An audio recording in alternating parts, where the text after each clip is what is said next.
Good morning friends, welcome back to my YouTube channel. Bike సర్వీసింగ్కి ఇవ్వాలి. ఈరోజు చాలా రోజులు అయిపోయింది. 2 వీక్స్ నుంచి వెళ్దాం అనుకున్నా కుదరట్లేదు. ఈరోజు వెళ్ళి బైక్ సర్వీసింగ్ చేయించుకొని వచ్చేద్దాం. ప్లీజ్ డూ సబ్స్క్రైబ్ మిస్టర్ పన్ను.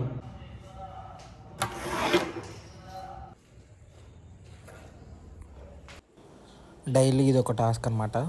బైక్ తీసి గేట్ ఓపెన్ చేసి బైక్ బయట పెట్టి మళ్ళీ గేట్ లాక్ చేయాలి.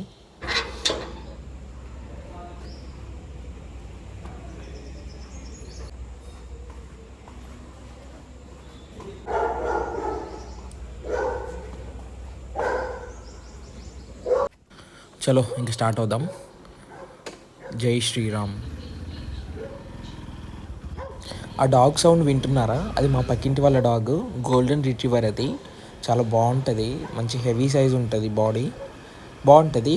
డైలీ ఈవినింగ్ ఆడుకోవడానికి బయటకు తీసుకొస్తారు. నేను దాని దగ్గరికి వెళ్దాం ఆడుకుందామని ట్రై చేస్తే కానీ దాని బాడీ చూసి నాకు భయం వేస్తుంది, ఇక్కడ సడన్గా కరుస్తుందేమో అని చెప్పేసి. సో దూరం నుంచి చూస్తూ ఉంటాను దాన్ని. ఏదో ఒక రోజు దాంతో ఆడుకోవాలి, బాగుంటుంది అది. సో మా ఇంటి దగ్గర నుంచి 4.5 కిలోమీటర్స్ చూపిస్తుంది యమహా సర్వీస్ సెంటర్. మ్యాప్ లేకుండానే వెళ్ళిపోతున్నా. రోడ్ నాకు ఐడియా ఉంది, బట్ ఎగ్జాక్ట్గా ఎక్కడుందో తెలీదు. ముందు అక్కడ వరకు వెళ్ళి అక్కడ మ్యాప్ పెట్టుకొని చూద్దామని వెళ్తున్నాను. గూగుల్లో చూస్తే 9:30కి ఓపెన్ చేస్తారని ఉంది, బట్ నేను 10 o'clockకి స్టార్ట్ అయ్యాను. బ్రేక్ఫాస్ట్ కూడా ఏం చేయలేదు, జస్ట్ ఫ్రెష్ అప్ అయిపోయి స్టార్ట్ అయ్యాను. బైక్ ఇచ్చేసి వచ్చి ఏమన్నా తిందామని స్టార్ట్ అయ్యాను. యాక్చువల్లీ బైక్ సర్వీస్ టైము అయిపోయి 1 month పైనే అవుతుంది, బట్ కిలోమీటర్స్ మాత్రం తిరగలేదు. వాళ్ళు ఇచ్చిన 150 days అయిపోయినాయి, కిలోమీటర్స్ ఇంకా ఉంది కదా అని నేను లైట్ తీసుకున్నా. అందుకే ఇన్ని రోజులు డిలే చేశాను. 2 weeks నుంచి వెళ్దాం అనుకుంటున్నా కానీ ఇంటికి వెళ్ళడం వల్ల కుదరట్లేదు. ఇంక ఈరోజు ఎట్లయినా సరే మార్నింగ్ లేచి వెళ్దామని డిసైడ్ అయ్యాను. గూగుల్లో చూస్తే సర్వీస్ సెంటర్ కూడా దగ్గరలోనే ఉంది. సో వెళ్ళి ఇచ్చేసి వద్దాం ఈరోజు ఎట్లయినా సరే అని స్టార్ట్ అయ్యాను. అండ్ బైక్ కూడా కొంచెం నాకు బీటింగ్ అది అర్థమవుతుంది, సర్వీసింగ్ టైం వచ్చిందని. చైన్ కూడా చాలా లూజ్ అయిపోయింది. ఇక్కడే రోడ్డు యూటర్న్ తీసుకోవాలనుకుంటా, ఒకసారి మ్యాప్లో చెక్ చేద్దాము.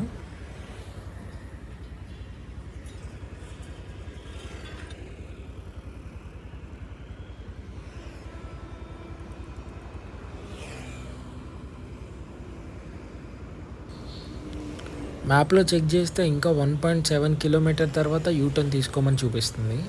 సో ముందుకు వెళ్ళిపోతాను. 1.7 కిలోమీటర్ దగ్గర యూటర్న్ తీసుకోవాలి.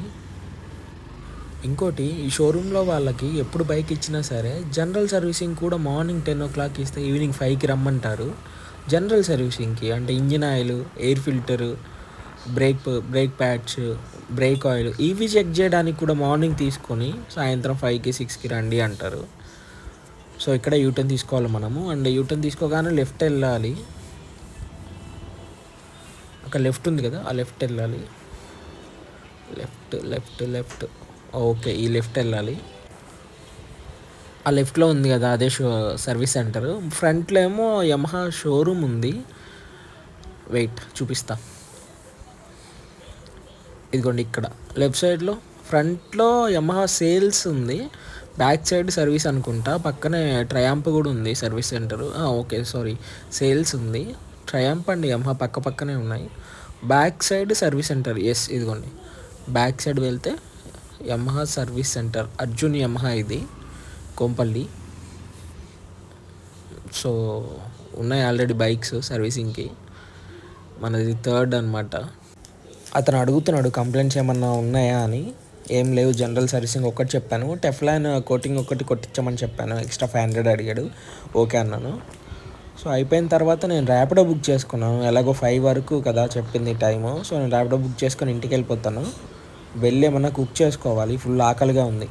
బైక్ సర్వీసింగ్కి ఇచ్చేసి వచ్చాను. 5:30, 6 o'clockకి రమ్మని చెప్పారు. వాళ్ళు కాల్ చేస్తా అన్నారు.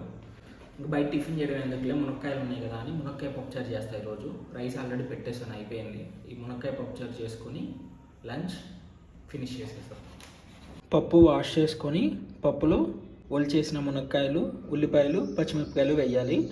కావాలనుకుంటే టమాటా కూడా 2 pieces వేసుకోవచ్చు, బట్ నేను చింతపండు పులుసు పోస్తాను కాబట్టి టమాటాలు వేయలేదు. ఒక 1 spoon పసుపు, 2 spoons కారం కూడా వేసాను.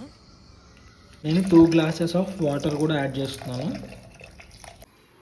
4 to 5 whistles వచ్చే వరకు స్టవ్ మీద పెట్టుకోవాలి. సో ఇదైతే 5 whistles వచ్చిన తర్వాత తీసేసాను. ఇందులోంచి మునక్కాయలన్నీ తీసి సపరేట్గా వేరే బౌల్లో వేసుకోవాలి. మునక్కాయలన్నీ తీసి వేరే బౌల్లో వేసుకోవాలి. ఎందుకంటే పప్పు గుత్తితోటి పప్పు వెనపాలి కాబట్టి ఆ టైంలో ఇవన్నీ క్రష్ అయిపోకుండా ముందుగానే తీసుకొని వేరే బౌల్లో వేసుకోవాలి. అండ్ ఈ లిక్విడ్గా ఉంది కదా ఈ వాటర్ని మొత్తాన్ని కూడా మనం వేరే బౌల్లోకి వేసుకోవాలి.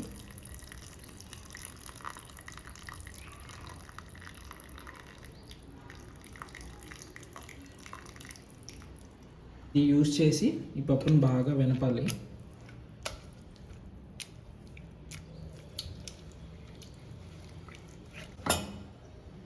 పప్పు బాగా వెనిపిన తర్వాత ఆ వాటర్లో మళ్ళీ తిరిగేసుకొని ఈ బౌల్లో కొంచెం ఆయిల్ వేసుకొని ఎండుమిర్చి, వెల్లుల్లి, ఆనియన్, ఈ చింతపండు పులుసు కూడా పిండేసి దీంట్లో మిక్స్ చేయాలి.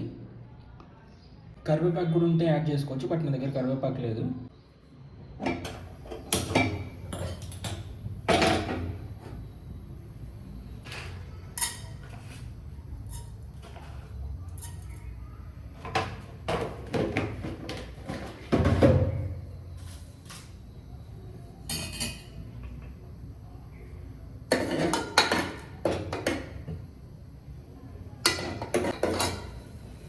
ఆ బౌల్ పెట్టేసుకొని కొంచెం ఆయిల్ వేసి తాలింపు గింజలు వేసి తాలింపు గింజలు కొంచెం వేగిన తర్వాత వెల్లుల్లి, ఆనియన్స్ అండ్ ఒక 3 ఎండుమిర్చి, కరివేపాకు ఉంటే కరివేపాకు కూడా యాడ్ చేసుకోవచ్చు, బట్ నా దగ్గర కరివేపాకు లేదు.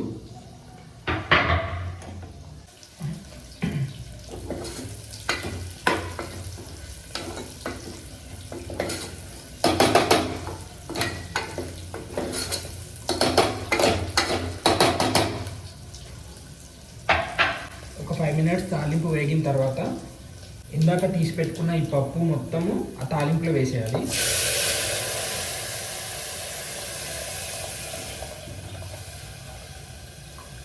ఇలా పప్పు గుత్తి అడ్డం పెట్టి వేస్తే మన మీద పడకుండా ఉంటుంది. ఒకటి 2 సార్లు కలదిప్పేసుకొని ఒక 5 మినిట్స్ దాన్ని బాయిల్ అవ్వనివ్వాలి. టడా, మన మునక్కాయ పప్పు చారు రెడీ. ఒక 5 మినిట్స్ అలా బాయిల్ అయిన తర్వాత స్టవ్ ఆపేస్తే తినేయచ్చు. ఈవినింగ్ 5:45 అవుతుంది టైము. వాళ్ళు కాల్ చేశారు షోరూమ్ నుంచి, సర్వీసింగ్ అయిపోయింది, వచ్చి బైక్ కలెక్ట్ చేసుకోమని చెప్పారు. అందుకే ర్యాపిడో బుక్ చేశాను. బిల్లింగ్ ప్రిపేర్ చేయడానికి ఒక 10 మినిట్స్ టైం పడుతుంది, వెయిట్ చేయమన్నారు.